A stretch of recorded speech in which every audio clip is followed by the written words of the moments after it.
friends, I hope you are doing well. Today we'll talk about how to fix or how to solve the problem of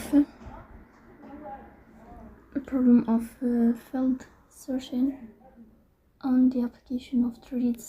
You click on settings.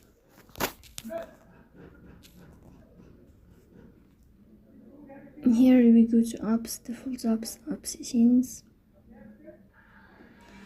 Then you will search about the application of threads and you will click here. Then we click on first stop and you will click OK. Here you will enter to storage.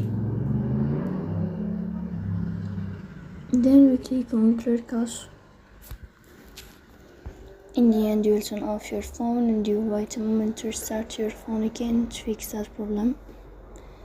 So please don't forget to support us by like and subscribe.